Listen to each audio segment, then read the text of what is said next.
Double murder rocks quiet St. Elizabeth community as 20-year-old bartender and truck driver is killed at bar.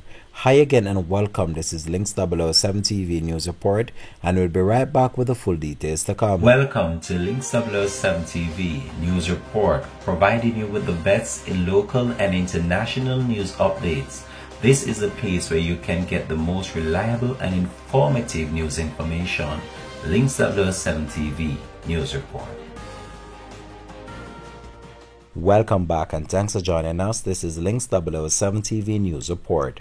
A 20-year-old bartender and a man were shot dead at a bar in Williamsfield, St. Elizabeth on Wednesday night.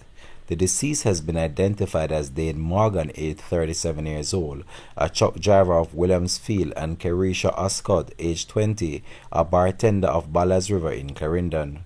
Reports from the police are that at around 10:30 p.m., Morgan and Oscott were at a bar when residents reportedly hearing loud explosion and summoned the police. The police arrived on the scene and a search of the area was conducted, and the bartender and the man was found suffering from what appeared to be multiple gunshot wounds.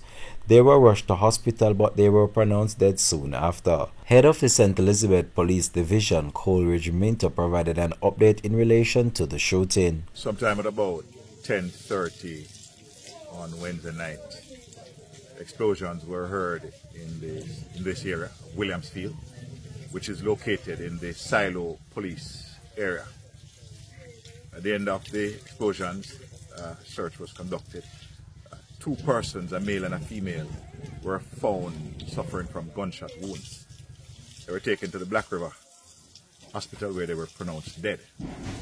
The information we have so far, the female, the bartender that worked at this location, was her second day working here. The gentleman who was killed is a resident of this community. Well over 33 spent shells were found at this location. The Williamsfield community is a community that is very peaceful and quiet, and in fact we have not had any major incidents in this community, and so we are here supporting the residents and ensuring that this investigation will be speedy and swiftly. The residents are not accustomed to this kind of activity in their space, and so we are ensuring that our CSS team, supported by our station pastors and chaplains, will provide support.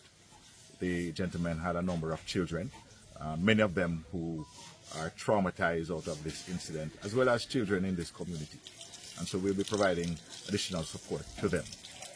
We will continue the investigation until we find the persons responsible for this gruesome killing of these two people. The police are yet to establish a motive for the shooting. Links 007 TV will continue to track this story and have more details to come on this in a later newscast. This has been Links 007 TV News Report. Thanks for watching.